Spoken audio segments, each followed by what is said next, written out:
Bismillahirrahmanirrahim. Assalamu alaikum wa rahmatullahi wa barakatuh.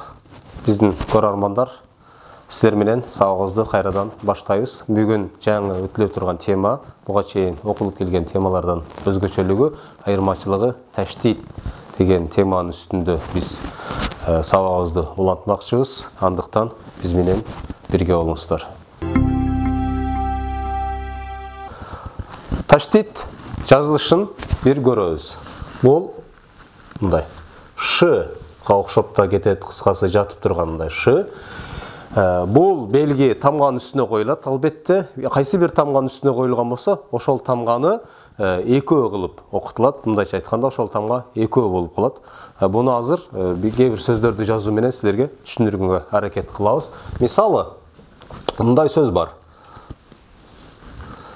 Роб, анан бә. Эки тамга, окшош тамга катарынан келип калса, биринчиси сүкүндө болуп, экинчиси аракеттүү болсо, аракеттин айырмасы жок. Фатхабы, касрабы, даммабы айырмасы жок. Кандай аракеттүү болсо дагы, кыскасы ошентип эки тамга катар бири-бирине жанаша келип калып, биринчиси сүкүндө болуп, экинчиси аракеттүү болгон болсо, анда ушундай мезгилде биз жогоруда айтып аткан бул таштит деп эдикпи? Таштит.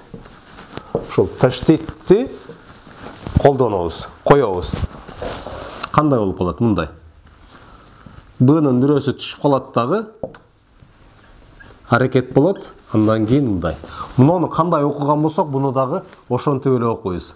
Роббе болгон сыяктуу, бул дагы роббе. Роббе. Үндү үзбөстөн киргизип. Роббе. Же болбосо, касралуу болуп келген болсо, мына. Робби. Робби. Робби. Кеде мындай эреже бар. Касра дегенде билесиңерби, тамганын астына келиш керек, бул и белгиси. Ушул тамганын астына келбестен кеде таштит коюлуп туруп, таштиттин астында келип калса деле, мына тамганын астында келгенде кандай окулунган болсо, таштиттин астында келгенде деле ошондой эле окулу берет. Тагыраак айтканда, мына эки абалда тең эле. Робби же робби деп эле. Же болбосо дамма болгон болсо, бунун аракети мисалы роббу, бул роббу, бул аслында мындай болчу да.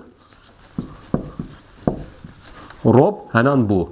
Ушундай жазылбайт дагы, мынтип окулбайт дагы, кыскасы дайым бул көрүнүштө келет. Роббе, роббе. Мисалы 1-2-3 сөз сиздер менен жазып көргөнгө аракет кылабыз. Мына, мисалы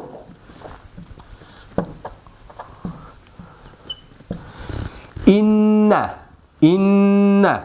Бул мындай эле. Биринчиси нун сүкүндүү, экинчиси аракеттүү. Ин, анан на. Инна. Мындай эмес, балким мындай окуганыбыз туура. Инна. Же болбосо мына. Эмме.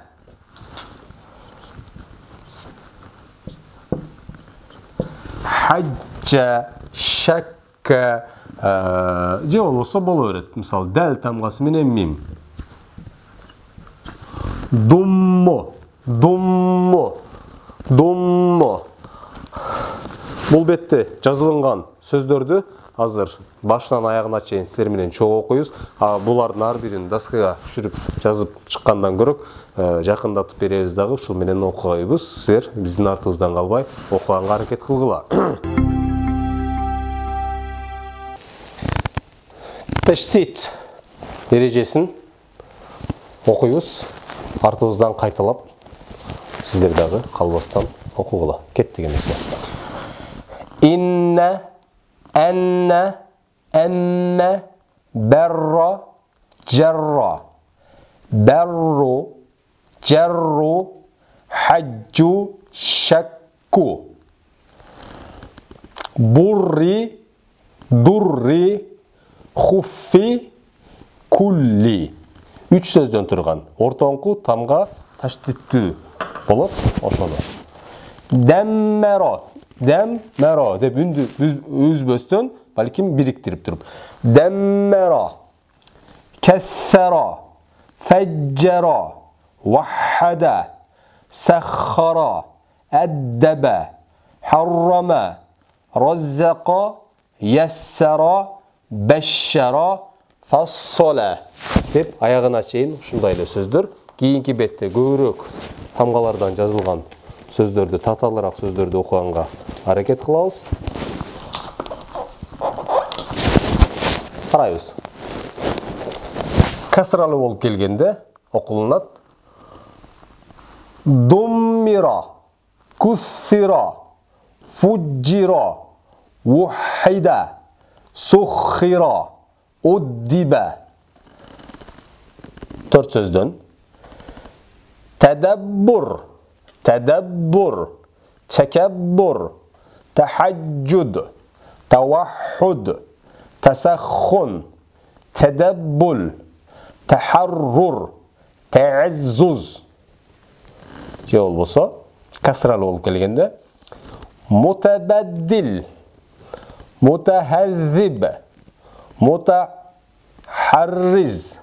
мутааззиз, мутаяссир, мутаваттин, мутанаим, мутаваггил, мутанаффис. Фис касра анткени таштиттин ылдыйында турат.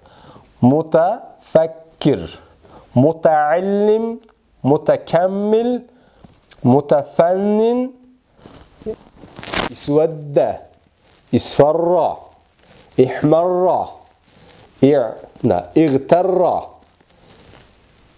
истарадда,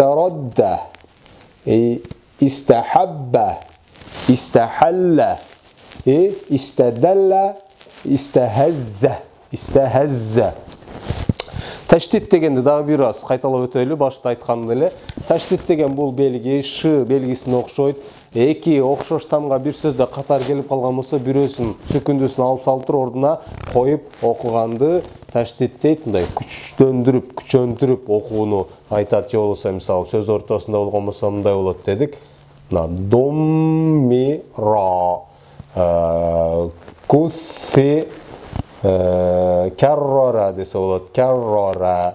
Кыскасы таштиттин орду ушундай. Мен ойлойм, урматтуу көрүүчү, урматтуу окурман, сизге сабак түшүнүктүү болуш керек. Иншалла кийинки сабактан көрүшкөнгө чейин саламат болуңуз.